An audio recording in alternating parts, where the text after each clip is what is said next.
من كلام الحبيب عبد الله بن الحداد الله عنه ونفعنا بفدار آمين.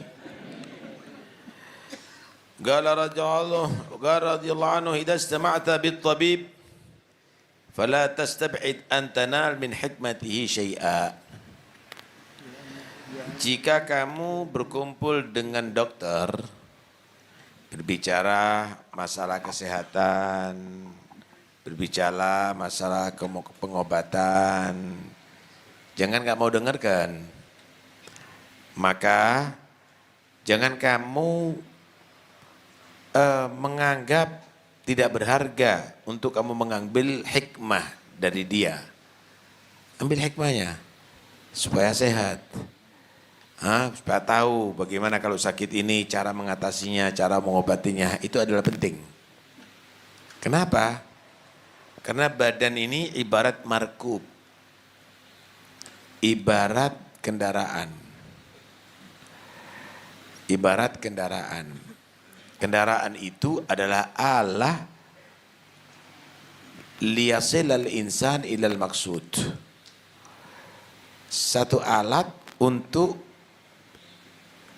manusia tadi itu mencapai cita-citanya. Badan kamu ini yang bisa mengantarkan kamu ke derajat yang tinggi. Kamu gunakan untuk qiyamul lail. Mata kamu sehat, kamu gunakan untuk banyak baca Al-Quran.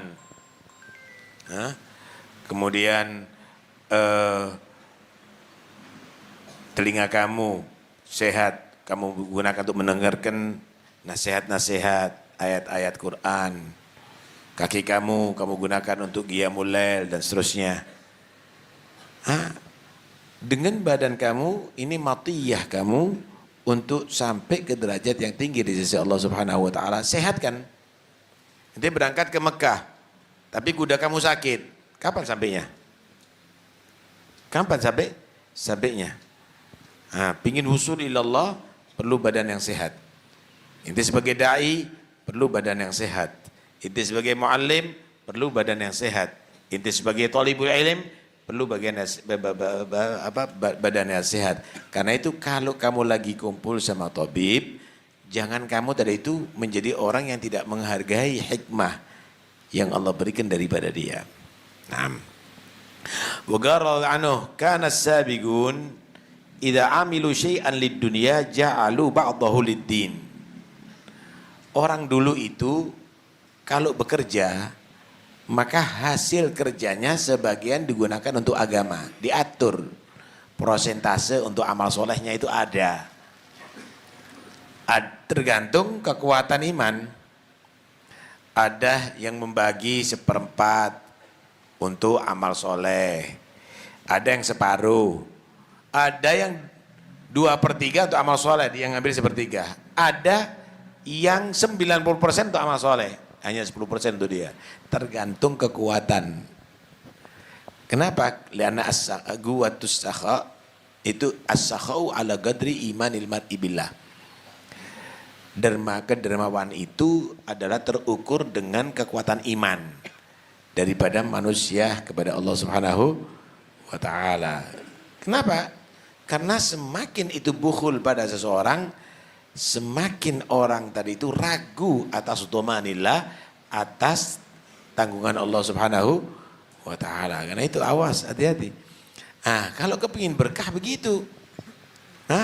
Kalau perlu dinadari, kalau aku berhasil sekian untuk amal soleh, tapi jangan dilanggar. Maka untuk za'at minhu al-barakah, akan diambil berkah dari situ. Karena itu orang-orang dulu itu kalau sudah dia punya hajah, pingin hajatnya yang sampaikan, dinadari. Dinadari. Aj'al nisfa faidati atau ribhi dikada. Atau rub'a dikada. Apa ruginya deh? Ente dapat 100 juta, 25 juta misalnya untuk amal soleh. Rugi apa? Ente dapat 75 juta kok. Belum ada duitnya sudah bakhil. Belum ada duitnya udah bakhil. Lah, anak enggak mau, sudah anak enggak mau. Enggak mau nadar-nadaran. Iya, repot ini. Ya. Kulul asya baghat mizan. Walihada kathur dzikrul mizan fil Qur'an.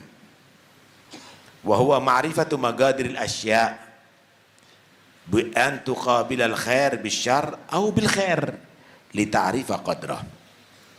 Segala sesuatu itu harus ada barometernya, ada mizannya. Karena itu dalam Al-Quran itu banyak disebut mizan. Banyak disebut mizan dalam Al-Quran. Ada satu ayat itu, was-sama'a rafa'aha wa wada'al mizan alla tadghal mizan wa aqil wazna bil qisti wa la tukhsirul mizan. Manusia itu perlu dalam segala sesuatu itu punya barometer, perlu mizan. Dan itu banyak sekali di Quran disebutkan mizan. Mizan itu timbangan. Apa sih mizan itu? Mizan itu adalah ma'rifatu magadiril asya'. Orang itu bisa mengetahui nilai itu daripada mizan. Baik itu nilai inti taruh khair, berarti kamu akan tahu bahayanya syar. Inti tahu khair bermasyarakat. Antara khair dengan khair itu juga ada mizannya. Kenapa? Ini lebih khair daripada ini.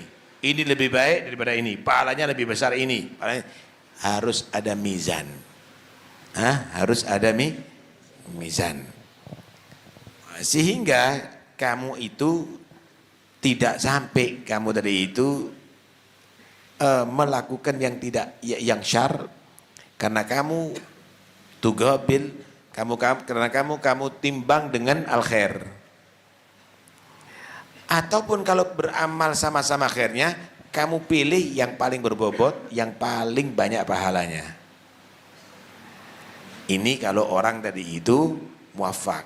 Kalau enggak, semuanya dibuat muwafaqatun nafas, hatta ibadahnya.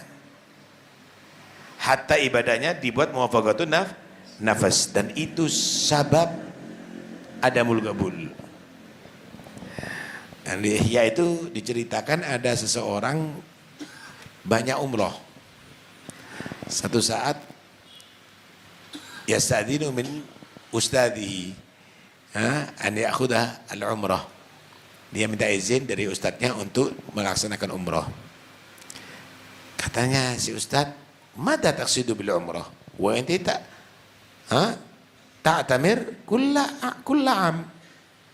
Aktsarta minal umrah." Itu sudah terlalu banyak umrah. Ente tujuan apa untuk umrah?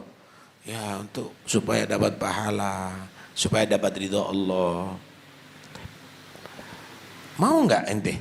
Enggak perlu ke Mekah, dapat ajar wa thawab akbar minal umrah. Dapat pahala yang lebih besar daripada umrah. Enggak perlu ke Mekah, enggak perlu ke Madinah, enggak perlu jauh daripada anaknya ente. Mau ente dapat ridha min ghairi ta'ab, min ghairi mufaraqatil balad wal walad. Ente dapat ridha, enggak perlu payah, enggak perlu jauh dari anak, enggak perlu jauh dari negerinya ente. Apa? Mana duitnya ente? Kasihkan thalabatul ilm al-mujtahidin. Mana duitnya ente? Kasihkan keluarganya ente al-muhtajin. Mana kasihkan muslimin al-fuqara wal masakin. Orang ini menyatakan, lakin gawiyatil niyah lil umrah. Niatnya juga kuat untuk umrah Ustaz, katanya. Fatabassama syaikhuhu wa qala abal malu an yakhruj illa man hitadakhal.